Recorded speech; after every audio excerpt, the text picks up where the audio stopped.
මේමයි කියන්න තින්නේ මේ කෙල්ලෙක් නැති එක ඒ හූ කියන පාට කියන්නේ හරිද බඩුකාරයට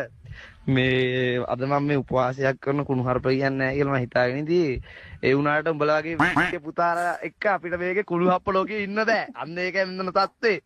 අපේ මහත්තයෝ ලේ කෝප වෙනවා හරිද කෙල්ලෙක් නෑ ගගා අම්මට දෙන්නේ මේකේ කෙල්ලෙක් දාගත්ත දාලා තොපේ ගෙදර ඉස්සරහට එන්නේ මම ඉස්සෙල්ලව කෙල්ලවත් එක්ක අපේ අම්මට වෙන්නන්නක් කලින් තෝට වෙන්නනේ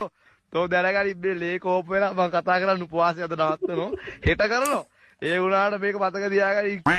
මහින්ද නෙවෙයි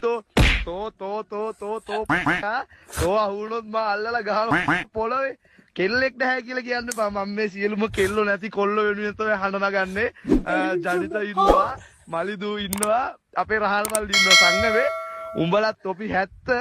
මේ අහිංසක කොල්ලොන්ගේ හිත රිදවන්න බා මම මේ උංගඩුවේ කතා කරන්නේ ලේ කෝප වෙලා ඉන්න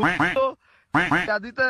කෙල්ලෙක් නැති එකයි කියලා කියන්න එපා බඩුකාර වෙන්න පුතා අතෝ වගේ උන් කෙල්ලෝ 50ක් විතර ටෝක් කරාම අපිට කොහෙන්ද කෙල්ලෝ උඹ අන්න ඒක තේරුම් ගනින් මගේ ලේ කෝප වුණා මම දැන් සල්සුම් උඹ මහා පුතේ අවුල නැහැ උන් නිමුණ වචන කල්ද පොඩක් කිපිලා හිටියේ පරිදි